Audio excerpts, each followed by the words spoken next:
et le châtiment qui produit la paix. Oh Jésus, Jésus-Christ, l'a subi pour moi. Esprit nos forfaits, amour, le ciel, oh, gloire à Dieu, gloire à Dieu, gloire à Dieu, gloire à Dieu. Ces chants retentissent en tout le monde, gloire à Dieu, gloire à Dieu, gloire à Dieu, que ces chants retentissent en tout le monde. Nous voulons avec tout bosser, oh, t'aimer, par-dessus toute autre chose. Promets ton amour dans notre cœur, oh, et puis de chacun de nous dispose. Oh, gloire à Dieu, gloire à Dieu, gloire à Dieu, gloire à Dieu, et ces chants retentissent en tout le monde. Gloire à Dieu, gloire à Dieu, gloire à Dieu, que ces chants retentissent en tout le monde. Gloire à Dieu, gloire à Dieu, gloire à Dieu, gloire à Dieu, que ces chants retentissent en tout le monde.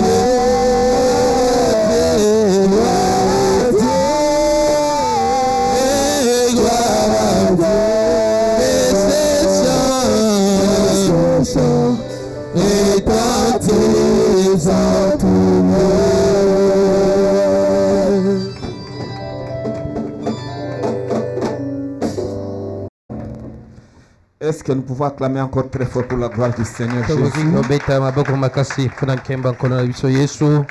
Et nous vous souhaitons une très bonne année ce matin. Et nous vous présentons les vœux les meilleurs pour cette année 2026. Est-ce que vous acceptez cela? Et Jésus-Christ est tout simplement merveilleux. Il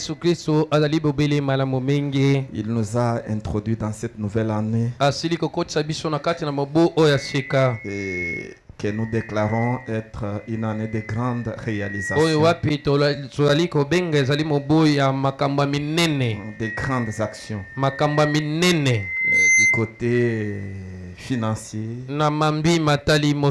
du côté matériel, du côté spirituel, du côté évangélisation, à tous égards de notre vie. C'est une année exceptionnelle.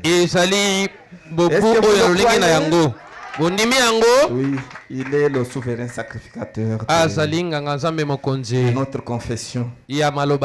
C'est que nous croyons et que nous confessons, c'est ce qu'il va accomplir. Ainsi, pendant que nous sommes debout, nous allons ouvrir nos Bibles dans Josué chapitre 1er. Du premier verset jusqu'au verset 6. Ici, le Seigneur dit ceci. Après la mort de Moïse, serviteur de l'Éternel, l'Éternel dit à Josué, fils de Noum, serviteur de Moïse.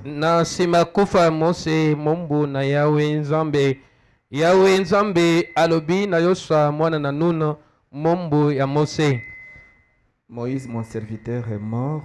Maintenant, lève-toi, passe ce Jourdain, toi et tout ce peuple, pour entrer dans le pays que je donne aux enfants d'Israël.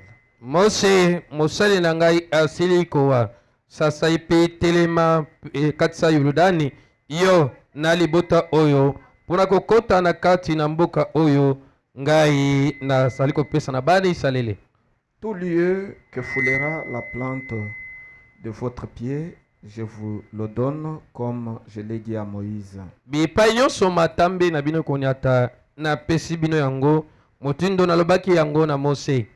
Vous aurez pour territoire depuis le désert et le Liban jusqu'au grand fleuve, le fleuve de l'Euphrate, tout le pays des Hétiens et jusqu'à la grande mer vers le soleil couchant.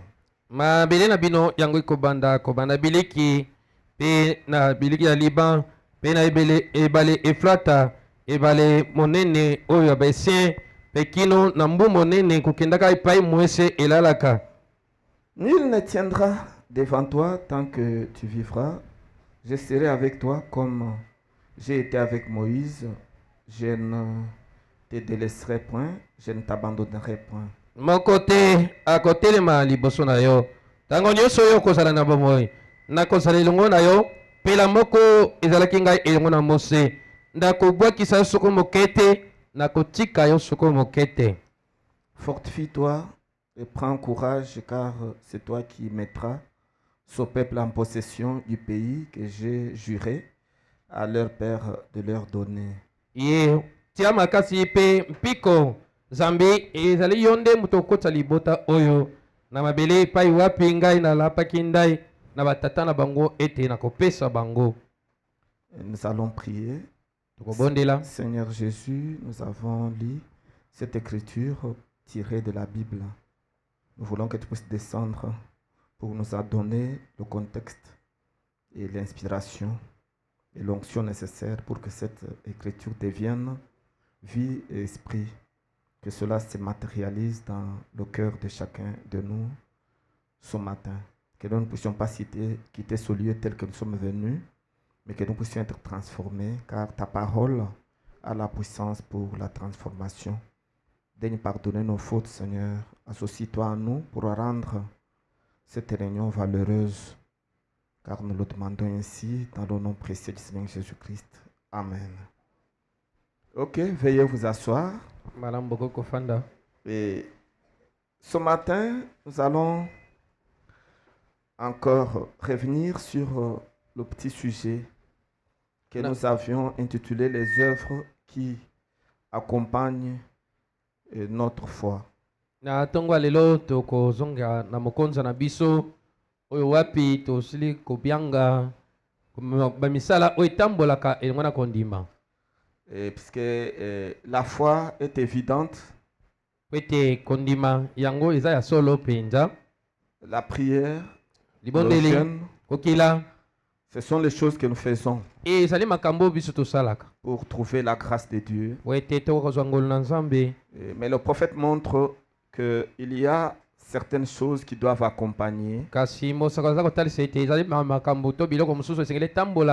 doivent accompagner la foi, la prière, qui doivent accompagner notre jeûne,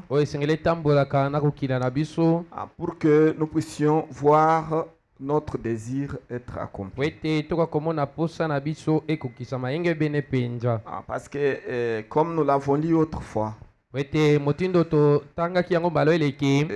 dans la prédication intitulée La puissance de la décision, qui a été prêché le 7 octobre 55. Et quand vous lisez au paragraphe 12, le prophète montre qu'il y a des choses que Dieu ne peut pas faire. Je ne sais pas si on peut nous balancer ça. Que nous puissions commencer par là. Il y a des choses que Dieu ne peut pas faire, à moins que l'homme le fasse.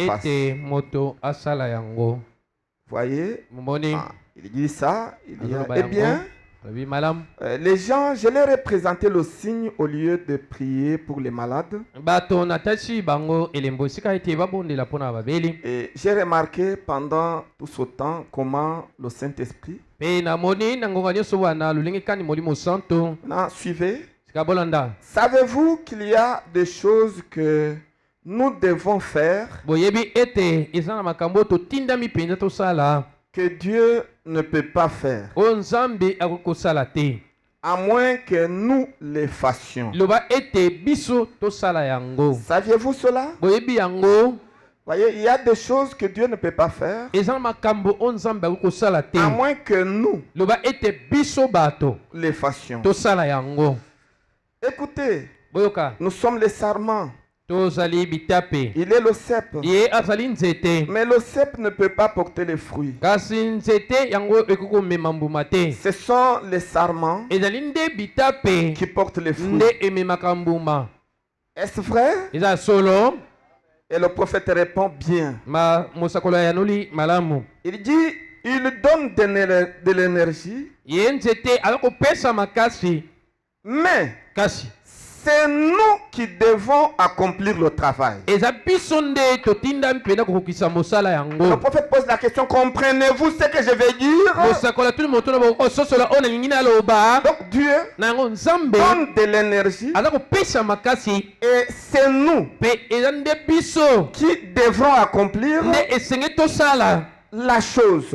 Il dit, le Saint-Esprit est ici ce matin. Comment vous le voyez? Chaque soir ou bien chaque matin,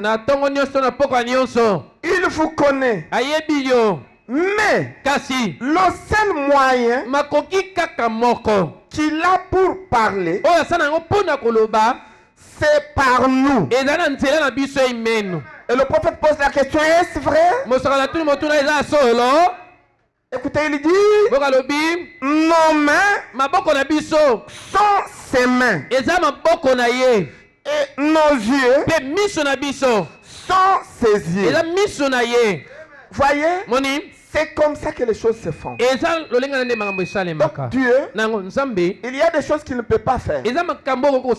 Jusqu'à ce que vous puissiez l'aider à le faire. Voyez-vous? C'est là où j'ai toujours voulu que les gens distinguent l'homme de Dieu.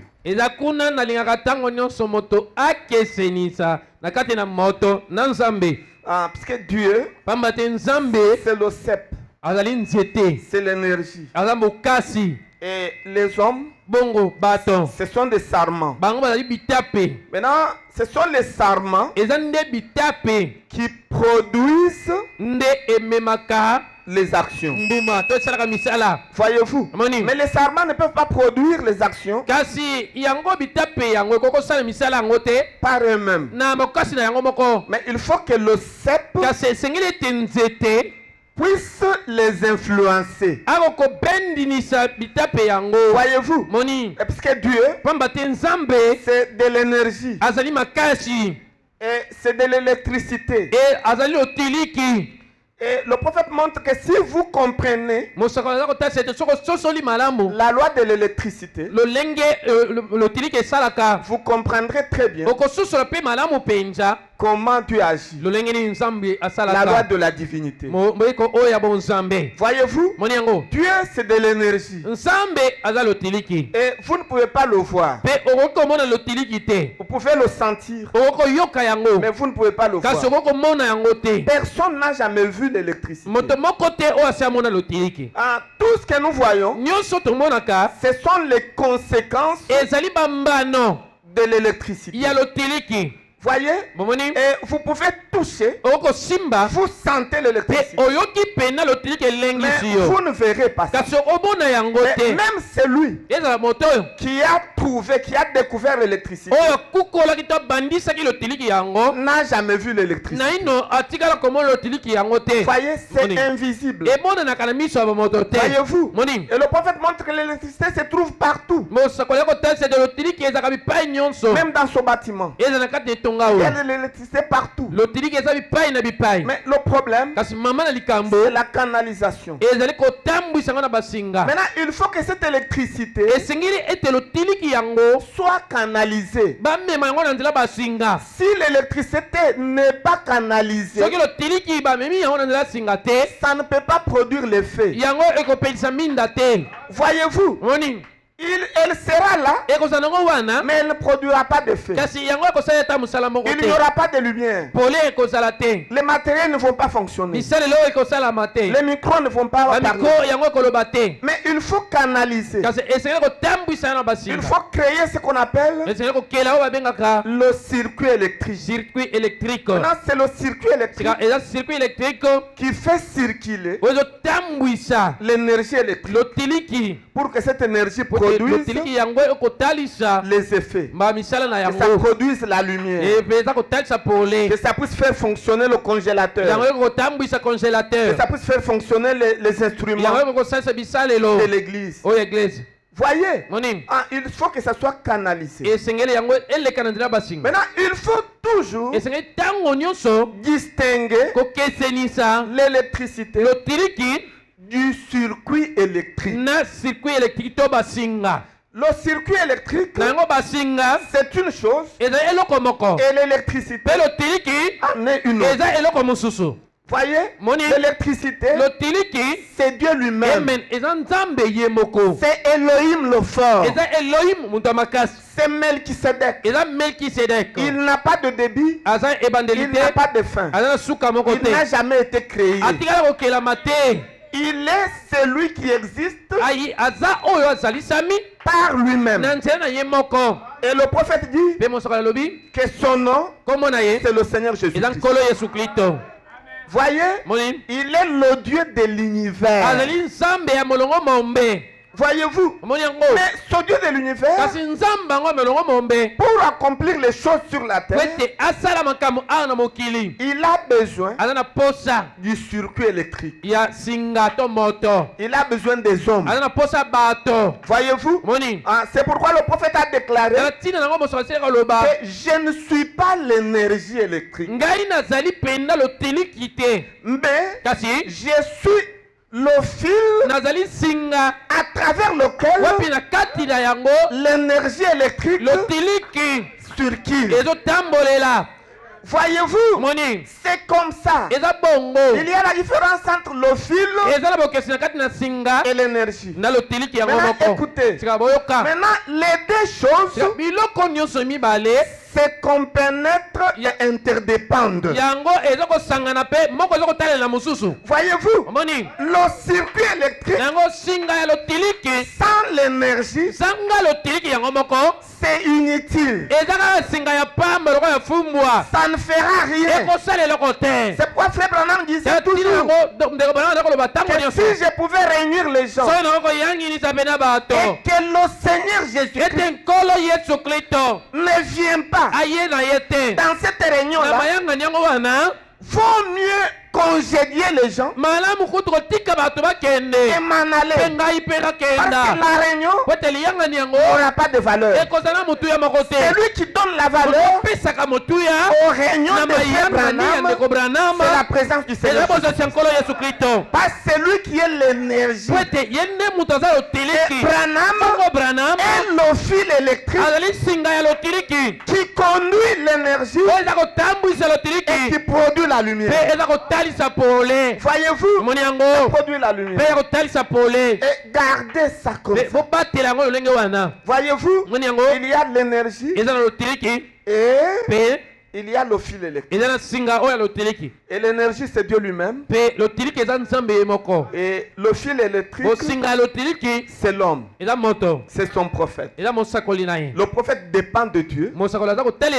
Et Dieu aussi dépend du prophète. C'est pourquoi il a déclaré qu'il y a des choses qu'il ne peut pas faire à moins qu'il y ait un homme pour l'aider à accomplir ces choses. Oh, je me sens religieux. Je peux voir Dieu donner la promesse à Abraham que ta postérité ira en captivité et elle fera 400 ans. Et au bout de cette période, je descendrai moi-même. Dieu n'avait pas dit à Abraham, j'enverrai un prophète. Non, il n'avait pas dit, j'enverrai un ange. Non, il avait dit, je descendrai moi-même. moi-même et par ma main puissante, je délivrerai mon peuple. Et comme la parole de Dieu ne faillit pas, la postérité d'Abraham s'est retrouvée en Égypte. Elle a fait 400 ans. Et Dieu s'est souvenu de sa promesse. Quand son peuple était en train de gémir et de souffrir, et le peuple disait au Seigneur, tu as promis de nous délivrer. Viens nous délivrer. Mais regardez, Dieu ne pouvait pas venir descendre du ciel, même sous la forme de la colonne de feu ou de la nuée de gloire, pour venir délivrer son peuple. Écoutez mes frères, la colonne de feu, le nuage glorieux ne vous délivreront pas directement. Pour que ça vous délivre, il faut que ça puisse entrer dans le fil électrique. Vous voyez? Alors Dieu a suscité un homme. Et c'était qui? C'était Moïse. Parce qu'il fallait un fil électrique. Et il a dit à Moïse, j'ai entendu les cris de mes enfants à cause de l'oppression de l'ennemi. Et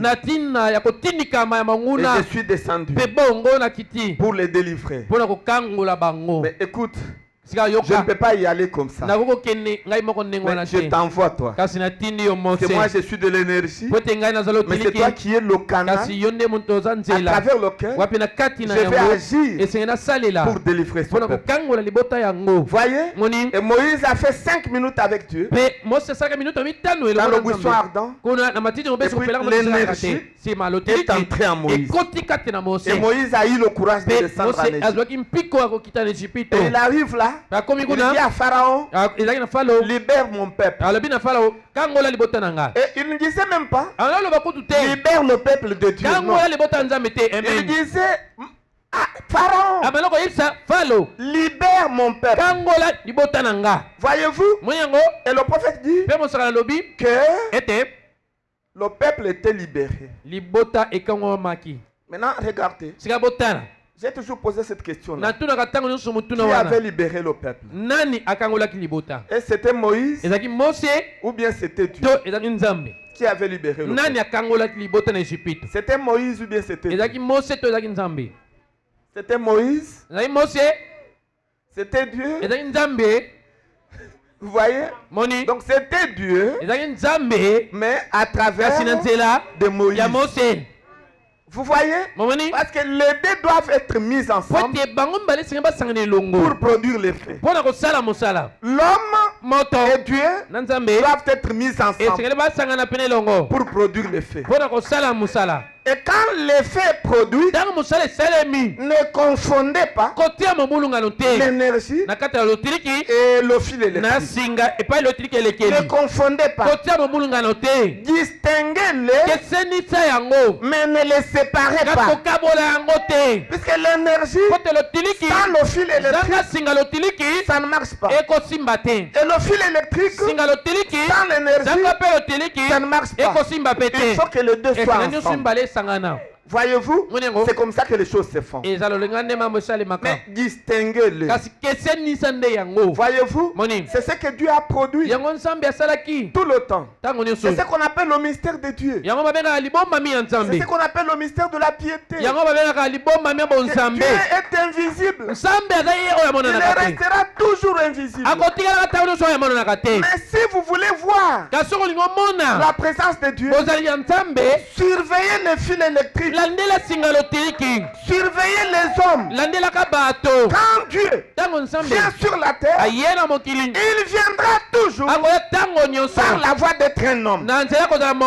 Écoutez, même aujourd'hui, les gens attendent la venue de Jésus-Christ. Écoutez mes frères, Jésus ne viendra pas de la manière que vous l'attendez.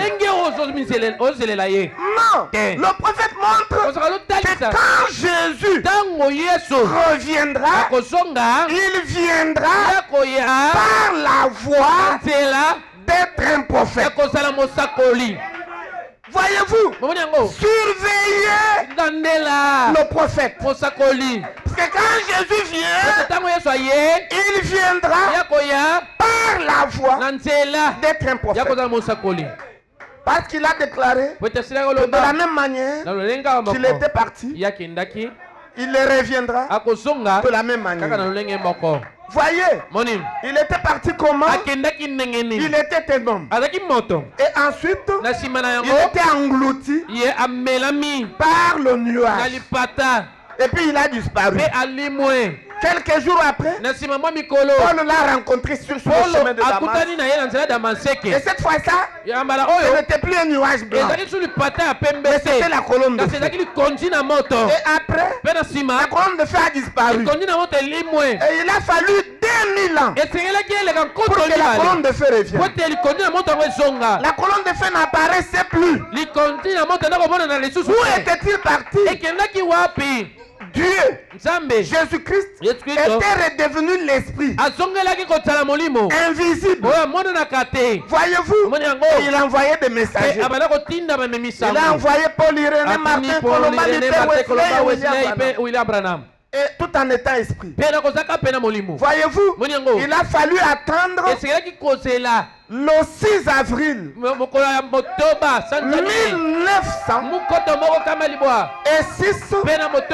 que Dieu puisse sortir de l'esprit et reprendre la forme de la colonne de feu.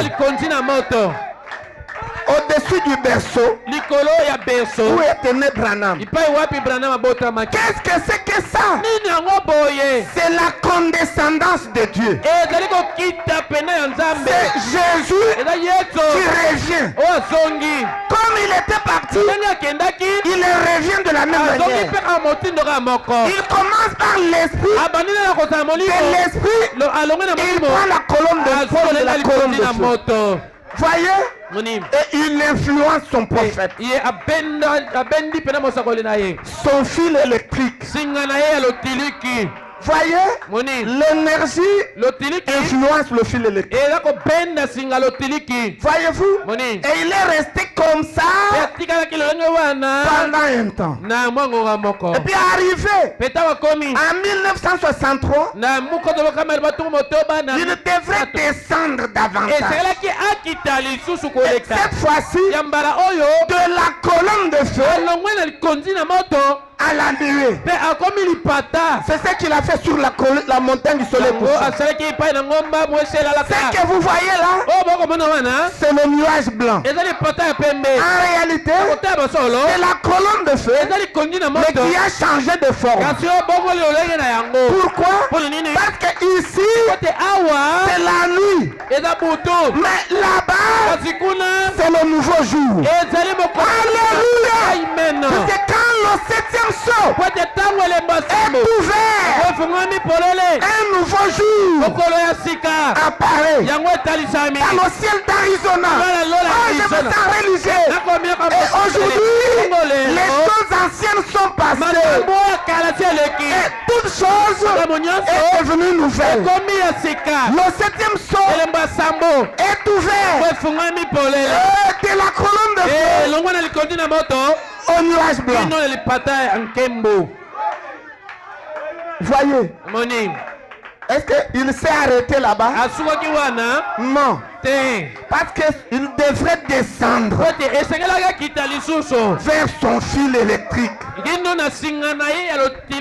C'est pourquoi le prophète a déclaré que les 7 anges que j'ai rencontrés sur la montagne du soleil couchant se sont engouffrés majestueusement à moi.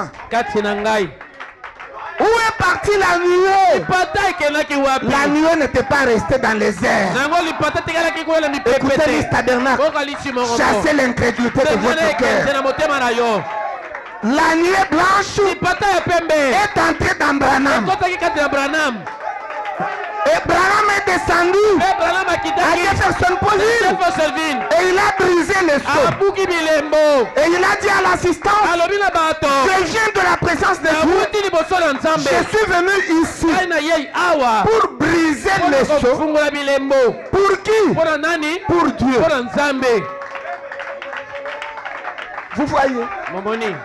La nuée est descendue et est entrée dans le fil. Voyez? C'est entré dans le fil. L'énergie électrique et le fil électrique sont devenus un. Et quand vous regardez, vous ne voyez que le fil. On n'a jamais vu Dieu. Et vous ne verrez jamais Dieu. Et Frère Branham dit que toutefois que vous aurez besoin de voir Dieu, il vous enverra un homme. Vous verrez un homme.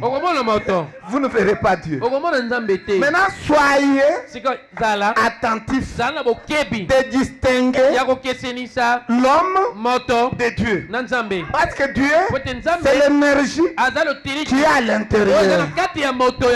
Voyez-vous? Et l'homme, c'est le fil électrique à travers lequel l'énergie passe.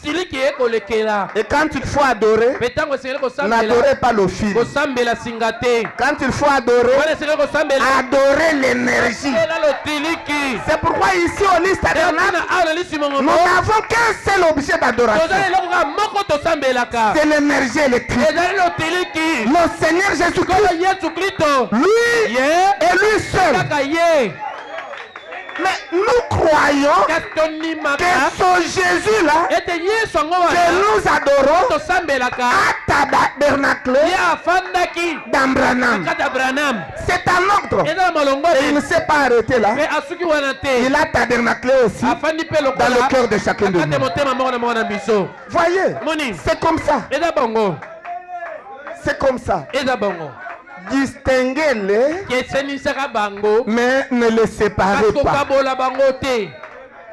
Puisque chacun joue le rôle. Voyez-vous? Et en ce qui concerne l'adoration, elle est exclusivement réservée à l'énergie électrique, à Jésus-Christ seul. Et Frère Branham a donné un autre exemple. Tout ça, c'est pour vous faire comprendre comment Dieu et l'homme traitent les choses. L'autre exemple, c'est de l'eau. Il a dit, qui produit de l'eau? C'est le rocher des sages. Et qui est le rocher des sages? C'est le Seigneur Jésus-Christ. Jésus-Christ, c'est de l'eau, de la vie. Comme il disait à cette femme samaritaine, que si je te donne de l'eau, tu n'auras plus soif. Voyez, il est de l'eau. Voyez-vous? Mais l'eau, s'il n'y a pas de récipient, un contenant, est-ce que vous pouvez conserver l'eau? Non. Parce que l'eau n'a pas de forme précise. Ça n'a pas de forme. L'eau prend la forme du récipient à l'intérieur duquel vous le mettez. Vous la mettez. Et puis, si vous n'avez pas de récipient, il n'y a pas moyen de déplacer l'eau. Non. Vous avez besoin de l'eau? Ah, frère Armand, apporte-moi de l'eau. Mais ne viens pas avec le récipient. Je n'ai pas besoin de quoi que ce soit. Seulement de l'eau. Est-ce que c'est possible? C'est possible de boire de l'eau sans que cette eau soit contenue dans un récipient. Non, c'est impossible. Il faut qu'il soit contenu dans un récipient. C'est pourquoi quand vous demandez, oh j'ai besoin de boire, les diacres m'apportent. Moi j'ai demandé de l'eau, mais quand ils viennent, avec deux choses mises ensemble. De l'eau plus un récipient qui contient de l'eau. Voyez? Et puis moi je prends maintenant. Et puis je bois. Je distingue la bouteille de l'eau. J'ai besoin de boire de l'eau. Mais si la bouteille n'est pas là, je ne saurais pas boire de l'eau. Il faut que la bouteille soit là.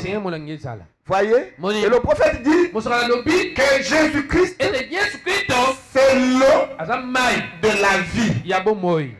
Et il dit, moi, je ne suis qu'un robinet à travers lequel l'eau passe. Voyez? C'est la bouteille. Et l'eau est contenue dedans. Et nous prenons. Et nous aimons les deux.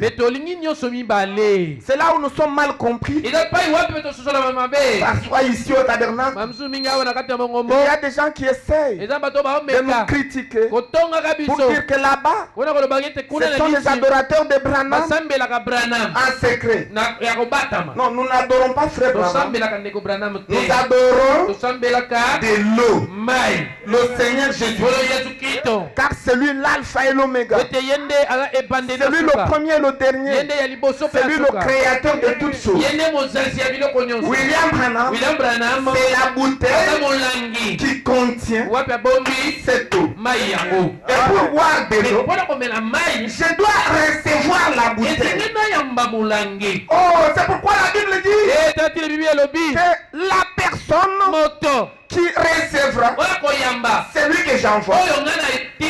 C'est celui-là qui me reçoit. Aujourd'hui, vous ne pouvez pas recevoir Jésus-Christ de l'eau sans la bouteille. Non, il faut recevoir la bouteille. En même temps, vous recevez l'eau qui est contenue dans la bouteille. Voyez-vous, la bouteille reste la bouteille. L'eau reste l'eau. Mais les deux sont mis ensemble. Voyez? Et nous les aimons. Donc nous aimons l'eau. Nous aimons aussi la bouteille qui contient cette eau. Voyez-vous? C'est pourquoi ici au tabernacle, nous aimons le Seigneur Jésus. C'est lui qui est notre Dieu. C'est lui que nous adorons. Nous n'adorons pas Frère Branham. Il est notre prophète. Il est la bouteille. Voyez? Mais nous l'aimons. Et nous le protégeons. Parce qu'il contient de l'eau. Et quand il faut boire, nous soulevons la bouteille pour bien boire. C'est pourquoi à tout moment, nous vous disons Branham a dit. Nous n'aimons pas enlever Branham de notre église parce qu'il est notre prophète. Et il est le prophète de l'âge. Et c'est le dernier prophète que les hommes des nations ont connu. Et puis il reste en vie et dans notre église. Mais il n'est pas notre objet d'adoration. Notre objet d'adoration, c'est l'eau. Mais l'eau est contenue dans la bouteille. Et nous recevons le deux. Voyez, ayez cette capacité-là. C'est ça même la révélation. C'est savoir distinguer l'homme de Dieu. Savoir distinguer le Dieu de l'univers qu'on adore et le Dieu de la terre qu'on n'adore pas, mais qui règne. Voyez-vous? C'est comme ça que les choses se font. Est-ce que vous avez vu quand même quelque chose? Oui, c'est ça. C'est ça. C'est de cette manière que les choses marchent. Donc, il y a des choses que Dieu ne peut pas faire à moins que nous le fassions. C'est pourquoi il dit qu'il y a des œuvres que nous devons accomplir. Alors nous verrons la gloire de Dieu. Voyez, il y a des œuvres. Et il y a des œuvres que nous devons accomplir. Et c'est ça. C'est ce qu'il dit. Je ne sais pas si je vais retrouver. C'est dans la prédication, la rédemption dans sa totalité, dans la joie. Et qui a été prêché le 30 mars 1954.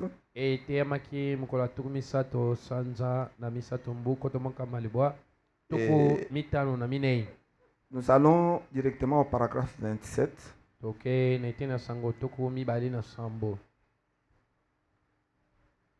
Et vous verrez, il y a quelque chose que le Seigneur a dit.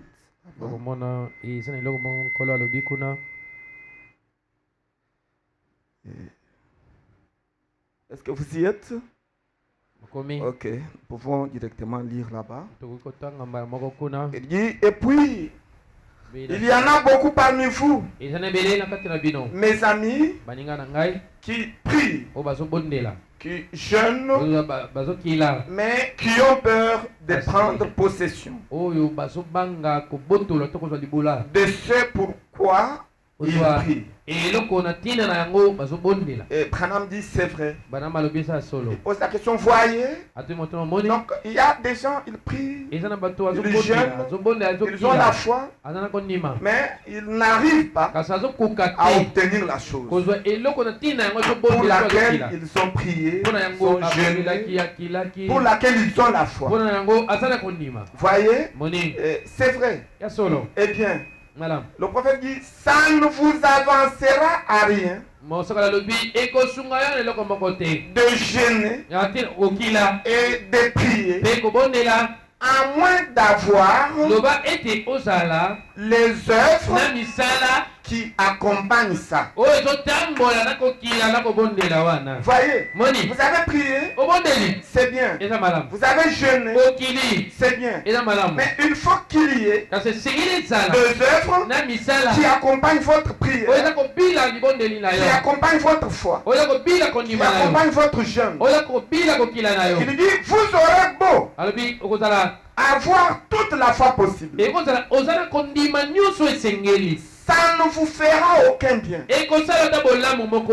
à moins de faire face à la chose et de vous en emparer. C'est tout. Écoutez, vous devez aller de l'avant. Vous devez vraiment faire le pas et le faire quoi qu'il arrive. Et j'aime la phrase suivante. Quand vous demandez quelque chose, allez le chercher. J'aimerais que vous disiez amen à cette parole. Toutefois que vous demandez quelque chose à Dieu, allez chercher. Dieu a dit que ça vous appartient. Alors, n'acceptez rien de moins. Allez chercher ce que vous avez demandé.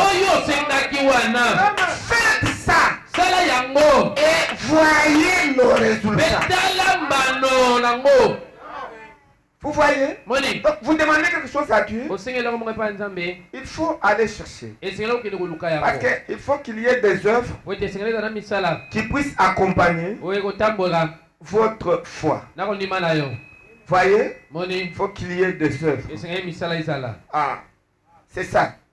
Ah, le prophète donne des exemples dans le message intitulé La clé pour la porte. Il dit, vous avez besoin d'avoir la connaissance la connaissance scientifique, la clé pour la connaissance, c'est de prendre les livres et de les lire. C'est ce que le prophète dit. Vous voulez être un savant, de connaître beaucoup de choses. Non, ce n'est pas question de prendre la Bible, s'enfermer dans la maison et faire le jeûne de 40 jours. Dis, oh Seigneur, je voudrais devenir un savant. Je voudrais connaître ceci.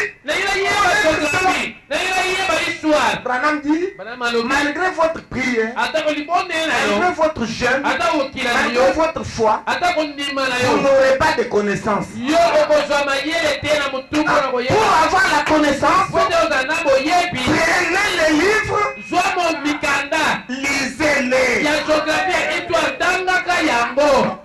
Même vous les prédicateurs, ce qui fera que vous deveniez le dépôt de la parole, ce n'est pas quand vous priez, ce n'est pas quand vous jeûnez, ça n'a rien à voir avec votre foi, mais c'est quand vous prenez les brochures, vous les lisez, vous prenez la Bible, vous la lisez. C'est quand vous lisez que vous amassez la connaissance et vous devenez un bon enseignant de la parole. C'est comme ça. C'est pourquoi moi je déteste les pasteurs ou les prédicateurs. Vous le trouvez, il n'a même pas une seule brochure. Il peut faire toute une année, il n'a jamais lu. Mais il est là, en train de faire des manifestations de l'esprit, en train de s'agiter, tout ça. La connaissance, zéro. On ne peut pas avoir la connaissance sans lire. Ce n'est pas moi, c'est Branham. Il faut lire. C'est ça la clé de la connaissance. C'est ça les œuvres qui doivent accompagner votre prière, votre foi. Et il dit même, dans cette prédication-là, si vous êtes un apprenant du piano, vous êtes un apprenant du piano, et vous voulez être vraiment un bon pianiste, écoutez le conseil du prophète. Il dit, il faut faire les exercices vous-même. Votre maître vous a montré les grandes lignes. Maintenant vous-même, vous faites les exercices en privé. Vous faites les exercices et vous devenez un bon pianiste. Et il dit, vous voulez devenir un bon mathématicien. Vous voulez connaître les mathématiques. Le prophète dit, pour connaître les mathématiques, vous n'avez pas besoin de mémoriser les théories. Non, il dit, il faut faire beaucoup d'exercices mathématiques. Vous cherchez les exercices, vous faites. Si vous échouez, c'est quelqu'un qui connaît. Si je n'ai pas de résultat, ça c'est une équation à trois inconnus. Il faut commencer par ici. Venez ici. Venez ici. Voilà le résultat. C'est comme ça. Vous prenez vous-même. Vous faites encore. Vous faites encore. Et vous cherchez des exercices partout. Et vous faites ça. C'est alors que vous deviendrez un bon mathématicien. Un mathématicien n'a pas besoin de mémoriser les choses. Non. Il n'est pas tenu de mémoriser. Comme un juriste qui doit mémoriser les articles. Non, un mathématicien doit être capable de résoudre les problèmes, les exercices. comme ça le conseil du prophète. Si vous ne faites pas les exercices. Mais vous êtes là en train de prier. C'est l'algèbre. Ah, Seigneur, donne-moi l'intelligence. N'a pas professeur Wana. Et puis vous avez pris le syllabus d'algèbre, vous l'avez jeté je ne sais où. Et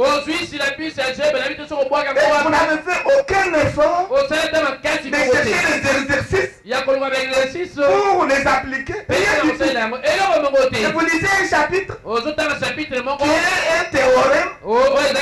C'est fini. Vous allez là-bas et vous venez avec le stylo. Ça se prie pour ce stylo ici. Et puis, moi je vais prier. Mais écoutez, si vous n'avez pas étudié, vous allez échouer. Branham a déjà dit, réussir en mathématiques égale faire beaucoup d'exercices. Si quelqu'un croit ça, qu'il dise amen. Ce n'est pas, je sais que ce que je suis en train de vous dire, ce ne sont pas mes histoires à moi. Voyez, et il dit encore que si vous voulez amasser beaucoup d'argent, il faut travailler. Il n'a pas dit vous voulez amasser beaucoup d'argent, vous jeûnez. Vous priez, vous avez la foi. Dieu va me bénir. Cette année 2026, nous avons beaucoup d'argent. Écoutez, le prophète dit, nous avons prié, nous avons jeûné, nous avons la foi. Maintenant il dit, pour amasser beaucoup d'argent, il faut travailler. Il faut travailler. Et il n'y a pas de son métier. Écoutez, ce que vous faites là, c'est un travail qui peut vous élever et faire de vous un millionnaire. Donnez le sérieux à votre travail. Organisez-le. Ici dans notre pays, le problème c'est l'organisation. Et nous avons le problème d'organisation même à partir de la tête du pays jusqu'en bas. Sur le plan organisation et administratif, c'est zéro. Le pays le plus désorganisé, c'est notre pays. Et pourtant nous sommes le pays le plus riche du monde entier. Il n'y a aucun pays sur le globe terrestre qui a autant de richesses comme le Congo, la RD Congo. Il n'y en a pas. Nous sommes les premiers en tout. De l'eau, premier. Forêt, premier. On parle de l'Amazonie. C'est selon les investigations, la forêt équatoriale est plus grande que l'Amazonie. Vous voyez? Donc la forêt c'est nous. Les terres arables c'est nous. Diamant c'est nous. Cobalt c'est nous. Les terres, tout. Beaucoup de choses. Mais l'organisation, zéro. Et les Chinois viennent nous voler notre or. Ils vont avec. Et puis nous sommes là en train de rêver. Organisation, zéro. Écoutez peuple de Dieu, pour amasser, travailler, soyez organisé. Commencez par organiser le travail que vous avez. Ne cherchez pas à devenir le conseiller du président pour organiser le travail. Non, ce que vous faites là, c'est un bon travail. Voyez, vous êtes un motocycliste, c'est un travail. Vous allez dans les pays développés, il y a ce travail là. Et puis ils sont bien respectés. Ils s'organisent. Ils économisent. Il économise et puis il faut écoutez, cette année 2026, ne soyez pas des paresseux. Cherchez à faire toujours quelque chose. Ça va vous avancer. Vous allez amasser. C'est quand vous travaillez que Dieu vient soutenir votre travail. Alors il vous bénit. Il ne faut pas rester enfermé à la permanence dans l'église. Vous êtes retenu là, en train de prier matin, midi, soir. Et il y a même des serviteurs de Dieu qui ne veulent pas travailler. Frère, cherche du travail. Je suis un Naziréen. Je suis consacré. Frère Branham m'a dit, un pasteur ne doit pas travailler. Il doit être là, lire, méditer la parole. Écoutez, le même frère Branham, il a travaillé pendant du 7 ans. Et il ne voulait même pas laisser le travail. C'est l'église qui l'a obligé. L'église a dit, nous avons beaucoup d'argent. Dieu nous a bénis. Mais pourquoi tu continues à travailler? Arrête de travailler. Nous te prenons en charge.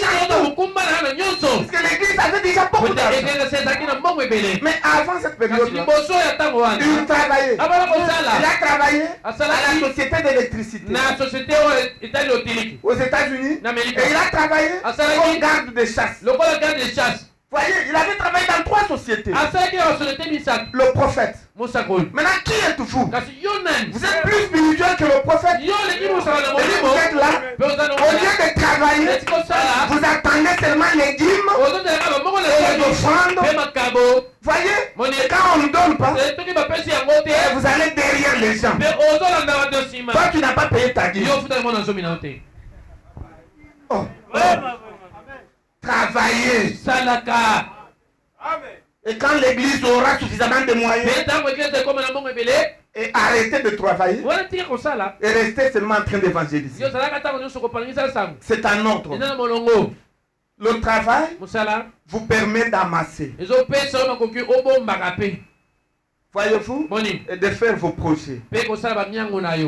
Et si quelqu'un croit ça, qu'il dise Amen. Donc il y a toujours des choses que vous devez faire pour activer la grâce de Dieu. Et vous allez voir que votre foi va produire les effets. Voyez-vous, il ne faut pas penser que Dieu va tout faire gratuitement. Non. Enlevez cette mauvaise conception. De dire, écoutez, vous avez un voyage, vous devrez aller aux États-Unis. Et puis on vous a donné le billet. Que vous allez voyager à 0h20 minutes. À l'aéroport d'Enjili. Et puis vous habitez Pompage. Et puis vous restez là-bas. En train de causer avec les membres de famille jusqu'à midi. Maintenant, je peux aller. On prie au Seigneur. Il permet que je puisse voyager. Et puis après, vous venez, les embouteillages et tout. Vous n'atteignez pas l'aéroport. Vous arrivez là-bas à 0h. Et pendant que vous entrez, l'avion décolle. Oh Seigneur, comment ça? Et puis vous dites non, c'est la volonté de Dieu. Ça n'a rien à voir avec la volonté de Dieu. Ça c'est ton imprudence. Écoutez, il ne faut pas mettre toutes choses sur le dos de Dieu. Quand tu as raté le voyage, c'est Dieu qui a voulu que tu puisses rater le voyage. Non, c'est ton imprudence. Ici au Congo, quand tu veux voyager la nuit, le matin, fais déjà l'effort de traverser Massina. Et puis tu es à l'aéroport, tu cherches un endroit, et puis tu es là à l'aise après la. C'est comme ça que ça se fait. Voyez-vous, Dieu ne va pas vous transporter comme un oiseau. Mon Seigneur, c'est le miracle. Ne pas comme un oiseau. Et puis il vous fait déposer là-bas. Il ne fera jamais ça. Vous allez rater le voyage. Et ce n'est pas le problème de Dieu. C'est votre problème. Et ce sont des erreurs que beaucoup de gens commettent. Et ils mettent ça sur le dos de Dieu. Écoutez, peuple de Dieu, cette année, changer les choses. Sachez que vous avez une part de responsabilité dans tout ce que vous faites. Vous avez une part de responsabilité. Voyez-vous? Et il faut agir. Faire ce que vous devez faire. Voyez-vous? Et Dieu fait sa part. Il ne faut pas chercher à donner à Dieu tout. Non, il y a la part qui te revient. Voyez-vous? C'est comme ça que les choses se font. Donc vous demandez à Dieu quelque chose, il faut aller chercher ça. Il faut aller chercher. Et si vous ne cherchez pas, vous ne l'aurez pas. C'est comme un petit exemple que j'ai donné. Il y a un ami, il a beaucoup d'argent, il est friqué. Maintenant, il est à Lubumbashi. Maintenant, il me racontait qu'il avait révoqué le jardinier, son jardinier. Maintenant, il a vu un homme venir de nulle part. Très tôt le matin. Maintenant, cet homme-là vient, il toque à la porte. Et puis, on le fait entrer. Il s'est pris et tu, il se présente. Il dit, bon, je suis monsieur tel. Et je n'ai pas du travail. Mais je suis un bon jardinier. Et puis, je suis aussi une bonne sentinelle. Alors, je suis venu chercher du travail auprès de vous. Oh. Maintenant, il va dire, est-ce qu'on t'a dit qu'ici on engage? Il a dit, non, moi, personne ne m'a dit. Bon, j'ai prié, j'ai senti dans mon cœur qu'il faut chercher. J'ai déjà prié, mais il faut que je cherche. Alors, mon esprit m'a conduit ici. Mon ami a dit non, j'en ai assez avec les jardiniers. Ils travaillent, à un moment donné, ils ne font plus du bon travail. Je viens de chasser celui qui était là. En tout cas, je n'ai plus confiance. Le monsieur insiste, il dit non, fais-moi confiance. Il dit comme ça, laisse-moi travailler, faire le bénévolat pendant autant de jours que vous voulez. Alors si vous estimez que je suis bon, vous allez m'engager. Si vous estimez que je ne suis pas bon, vous me laisserez partir. Et mon ami, tu veux commencer par quoi? Bon, je vois les fleurs sont en désordre. Je voudrais d'abord commencer par arranger toutes les fleurs. Et puis sarcler partout. Il a des grandes parcelles. Trouver 70 mètres sur 70. La parcelle, une seule parcelle. Maintenant, il a dit, tu commences par... Bon, où est la cisaille? Il a demandé la cisaille au lui. Et puis, ils sont partis au boulot. Et puis, il est resté. Il a arrangé des fleurs. D'abord dehors, là. Rangé, il a sarclé. Avec dévouement. Et bénévolat. Il a fait ça. Et puis, quand ils sont revenus, ils ont apprécié. Il a dit bon, je rentre, je reviendrai demain. Le jour suivant, Maintenant, il est en train d'intégrer, il a commencé à arranger avec Dieu.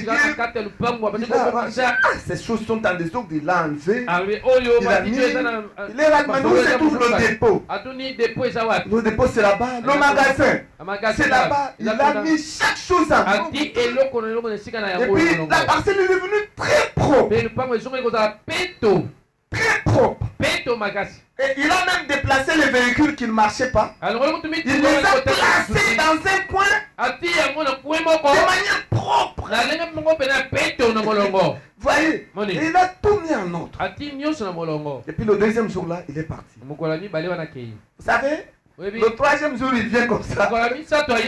Mon ami lui dit non, aujourd'hui, tu vas signer ton contrat. Tu dois commencer le travail. Signe ici. Il a signé, bon, je vais commencer à te payer autant. Voilà, tu commences le travail. C'est comme ça que les choses se font. Il a prié, mais il n'est pas resté chez lui. Non, il est sorti. Il est allé toquer à la porte. Et la Bible elle-même dit qu'on ouvre à celui qui toque. On donne à celui qui demande. Celui qui cherche, c'est celui-là qui trouvera. Vous ne cherchez pas. Vous ne toquez pas. Vous ne demandez pas. Mais vous ne faites que gêner et prier. Vous augmentez la foi. Plus même que celle de Jésus. Vous n'aurez rien. Changez la manière de faire les choses. Parce qu'il y a les œuvres qui doivent accompagner votre prière. Les œuvres qui doivent accompagner votre jeûne. C'est alors que vous aurez des résultats. Voyez-vous, c'est comme ça que se font les choses. C'est ça. Vous faites le commerce. Améliorez votre façon de travailler. Voyez-vous, là où ça ne marche pas bien, et puis voyez pourquoi ici ça ne marche pas. Qu'est-ce que je dois faire pour que ça puisse marcher? Il ne faut pas laisser tout à Dieu. Il ne viendra pas le faire. Il vous a déjà donné la possibilité de faire et il attend que vous puissiez agir. Il ne faut pas faire l'erreur que Moïse avait commise à la mer Rouge. Dieu lui avait déjà donné tout le pouvoir. Et il lui a même dit que toi Moïse, j'ai fait de toi le Dieu devant Pharaon. Et ton grand frère Aaron sera ton prophète. Et tout ce que tu diras, ça se fera. Mais Moïse arrive à la mer Rouge avec le peuple. Il n'y avait pas de bateau. Il n'y avait pas de pont. Maintenant le peuple commence à pleurer, à crier. Oh Moïse, qu'est-ce que tu as fait? Maintenant on va nous tuer. Il fallait nous laisser mourir en Égypte. Mais toi tu nous as amenés ici. Nous allons traverser comment? Derrière, c'est l'armée de Pharaon. Devant, c'est la mer Rouge. Il n'y a pas de pont. Il n'y a pas de bac. Il n'y a pas de pirogue. Nous allons faire quoi? Et à droite, une montagne ingravissable. Et puis à gauche, une vallée infranchissable. Et ils sont restés coincés. Ils ont commencé à crier. Oh Moïse! Moïse! Maintenant, le peuple ne pouvait se plaindre qu'à Moïse. Maintenant, Moïse, c'est lui qui devait faire quelque chose. Maintenant, au lieu de faire, d'agir, il revient encore à Dieu. Oh Seigneur, qu'est-ce que tu fais comme ça? Je ne sais pas ce que je dois faire. Maintenant, Pharaon va tuer son peuple. Mais tuer moi-même. Qu'est-ce que nous ferons? Et Moïse se plaignait. crié. Dieu lui a parlé. Moïse, pourquoi tous ces cris? Pourquoi tu cries? Je t'ai donné tout mon pouvoir. Mais tu me rejets encore pour venir réclamer. C'est ce que beaucoup de gens font. Dieu vous a déjà donné le pouvoir, mais vous revenez encore à Dieu. Vous revenez encore à Dieu pour demander la même chose qu'il vous a déjà donné, mais vous ne mettez pas ça en pratique. C'est non-sens. Et bien regardez, mais Moïse, tu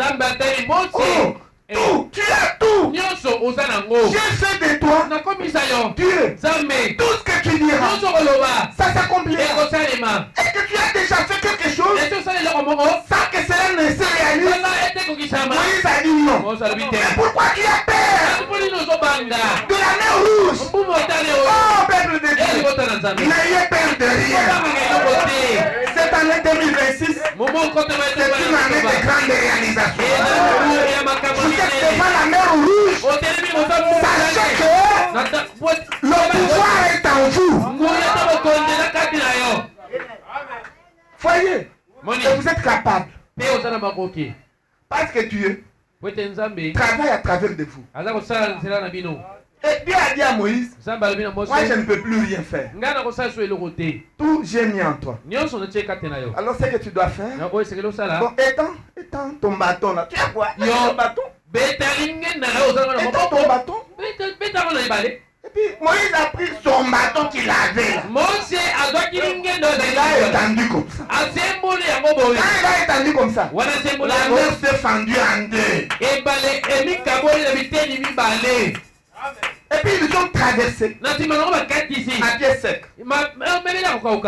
C'est ce que vous devez faire. Le frère Branham dit que le bâton de Moïse, c'est le symbole de la divinité du nom du Seigneur Jésus-Christ. Oh, je me sens religieux. Est-ce que vous avez le nom du Seigneur Jésus-Christ avec vous? C'est le bâton de Moïse. Quel est son problème que vous avez et qui vous dépasse? Et vous vous mettez à crier. Vous vous mettez même à pleurer. Frère Branham dit que Dieu déteste quelqu'un qui, quand il est devant un obstacle, il commence à se plaindre. Oh Seigneur, oh pourquoi ça? Dieu n'aime pas des choses comme ça. Devant n'importe quelle épreuve, prenez courage, prenez le bâton de Moïse, qui est la divinité, Jésus-Christ, parlez, et vous verrez les choses. Oh, je me sens religieux. Je me sens religieux. Je me sens religieux. Moïse, Dieu lui a dit, pourquoi crier? Parle. Pourquoi crier? Parlez. Écoutez, il y a la puissance dans la parole. Il y a la puissance dans la parole. C'est là où j'ai toujours des problèmes avec ma femme. Ma femme, telle que vous la voyez là, si elle sort une parole, la parole fait toujours des réalisations. Alors je lui ai toujours dit, toi, quand tu veux parler, parle seulement en bien. Et s'il parle quelque chose qui est négatif, pourquoi tu as dit ça? Et nous pouvons même nous chamailler. Parce que je lui ai toujours dit, que ce que tu dis, ça se réalise. Il faut éviter ça. Quand vous êtes une fille de Dieu, vous êtes un fils de Dieu, vos paroles, comme vous les prononcez, ça va s'exécuter. C'est Dieu lui-même qui les a prononcés. Mais ce n'est plus vous, mais c'est la parole de Dieu en vous. Voyez, c'est pourquoi faites attention. Prononcez toujours des bonnes prophéties pour vous et pour tout le monde. Vous voyez, C'est comme ça que les choses se marchent. Parce que Dieu n'a pas de mains. Dieu n'a pas de bouche. Mais ce sont nos bouches à nous, nos mains à nous, que Dieu utilise. Écoutez mes frères, Dieu n'a pas de forme. Il n'a pas de forme. Lui ne change pas. Mais la forme change toujours. C'est pourquoi il ne faut pas le garder dans une certaine forme. Dire que non, Dieu a cette forme. C'est fini. Non. Voyez, parce que ce matin, il a la forme que vous avez. Ma forme ici. C'est la forme que Dieu a. Puisque nous sommes les instruments de Dieu. Comme William Branham a été l'instrument pour l'âge. C'est pourquoi nous l'appelons le Messie de l'âge. Et Jésus-Christ est le Messie de tous les âges. Et vous et moi, nous sommes des petits Messies. C'est le même esprit là qui était en Jésus, qui est entré dans Branham et qui est en nous. Si quelqu'un croit ça, qu'il dise Amen. Jésus-Christ, le parent rédempteur de tous les âges. Voyez, vous descendez à William Branham, le parent rédempteur de cet âge. Et vous venez au lycée, vous trouvez le pasteur William, le parent rédempteur pour tous les croyants de Kindeli. Et vous aussi, vous êtes les parents rédempteurs des membres de vos familles, de tout ce que vous introduisez dans la parole. C'est le même esprit qui était en Jésus, est entré dans Branham, il est venu à moi et en vous. C'est le même esprit. Voyez? Et ne mettez pas les amalgames. Jésus-Christ est le parent rédempteur de tous les âges. Amen. Voilà. Si quelqu'un croit ça, qu'il dise Amen. C'est tout simplement merveilleux. Donc c'est ça, il faut faire accompagner votre foi des œuvres. Ce sont ces œuvres-là que Dieu cherche. Quand vous avez ces œuvres-là, alors il vous bénit. Et le prophète donne un exemple de deux sœurs qui avaient besoin de la guérison. C'était au Branham Tabernacle là-bas. Et ils sont venus. C'était des voisines. Et puis une souffrait de l'ulcère gastrique. Et puis l'autre avait le goitre. Une tumeur au cou. Maintenant, ils sont venus au tabernacle. Et puis, Frère Branham a prié pour eux. Ils ont demandé à Frère Branham, qu'est-ce que nous ferons après ça? Vous avez prié pour nous, qu'est-ce que nous devrons faire? Et le prophète leur a dit, croyez que vous êtes déjà guéris. Et puis de deux, continuez à confesser que Dieu vous a guéri. N'abandonnez pas l'église. Soyez toujours à l'église, en train de glorifier le Seigneur. Et puis de croire que Dieu vous a déjà guéri. Et de témoigner. Et commencer à agir comme si vous êtes déjà guéri. Alors qu'il n'y avait rien. Voyez-vous, la tumeur était là. Et la sœur continue à avoir des douleurs. Et puis ils sont rentrés. Ils sont rentrés dans leur église. Maintenant, chaque jour de culte, ils allaient à l'église. Et puis, elles continuaient à croire que Dieu les avait guéris. Voyez? Et elles se comportaient comme ça. Et un jour, celle qui souffrait de la gastrite. Les enfants étaient partis à l'école. Maintenant, arrivé à un moment donné, c'était je crois à 10h, 11h comme le prophète le dit. Et puis, elle a eu très faim. Très faim. Maintenant, elle a cherché quelque chose à manger. Il n'y avait que le repas qu'elle avait préparé pour les enfants, qui était un repas poivré. Donc poivré, c'est le piment. Puis c'était vraiment pimenté. Maintenant, elle ne pouvait pas toucher à ça. Elle préparait seulement pour son mari et ses enfants. Elle préparait une autre nourriture pour elle. Mais ce jour-là, elle avait très faim. Et aucune autre nourriture à part ce qu'elle avait préparé. Et puis la voix lui dit, tu as faim, mange. Et puis, il a dit, non, je vais manger. Je sais que Dieu m'a déjà guéri. Cette nourriture ne va pas me tuer. J'ai faim. Il a pris tout le plat. Elle a mangé. Elle a mangé. Et puis elle a tout terminé. Elle a terminé tout le plat. Maintenant, à un moment donné, comme j'ai mangé comme ça, ce sera terrible. Mais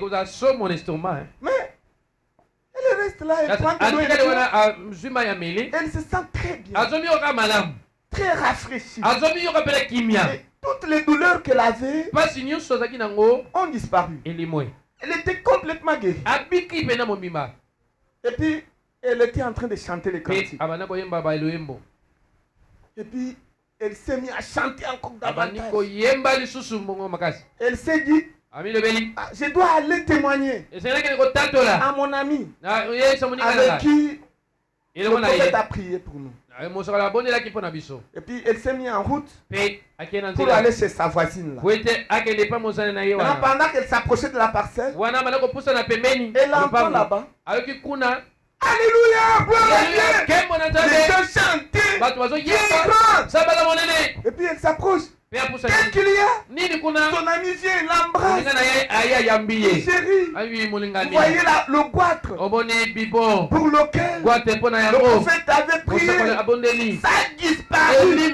J'étais en train de balayer la maison, en train de chanter le cantique, et puis cela a disparu. Et ils se sont embrassés. Moi aussi, l'estomac qui me dérangeait, Dieu m'a guéri. C'était à quelle heure? C'était à 11h. Moi aussi, c'était à la même heure, à 11h. Et ils ont remercié le Seigneur. Le frère Branham dit que quand on prie pour vous, ne croisez pas les bras. Faut être là à croire et vous confessez que vous êtes déjà guéri et vous commencez à agir comme si la guérison est déjà là. C'est alors que Dieu viendra pour vous guérir. Parce qu'il est le souverain sacrificateur de ce que vous confessez. Voyez-vous? Alors, il y a l'Esprit de Dieu en vous et qui travaille. Donc, vous êtes le circuit électrique de Dieu. Et lui-même, c'est l'énergie qui est en vous. Mais l'énergie ne fera rien à moins que vous puissiez l'aider, que vous puissiez agir. Alors lui vient appuyer vos actions. Voyez-vous? Et cela est valable dans tous les domaines. Même sur le plan spirituel. Vous voulez devenir chrétien? Frère Branham dit que identifiez les chrétiens de votre église, associez-vous à eux, marchez avec eux. séparez-vous d'avec les païens. Et quand vous commencez déjà à vivre avec les chrétiens, le même esprit qui est en eux va entrer en vous. Vous devenez aussi chrétien. C'est valable. Donc il y a toujours quelque chose que vous devez faire. Et il faut chercher à connaître ça. Voyez-vous, vous avez besoin de bénédictions matérielles. Qu'est-ce que je peux faire et que Dieu va appuyer? Vous avez besoin du Saint-Esprit. Qu'est-ce que vous pouvez faire que Dieu va appuyer? Tout ce que vous voulez. C'est Dieu qui vient appuyer vos actions. Donc cette année, c'est une année de grande réalisation. Une année des actions concrètes. Nous n'avons plus besoin de rêver et de dormir. Nous avons besoin de vaillants, comme ceux qui ont accompagné Gédéon. Il ne faut pas boire avec les mains, avec la langue, comme un chien, mais buvez avec la main. Soyez des guerriers. Que cette nouvelle année puisse s'imprimer dans votre vie une vie de prospérité, une vie de bonté, une vie de succès, une vie de bonheur, une vie de paix, une vie d'épanouissement à tous égards. Est-ce que quelqu'un croit à cette promesse?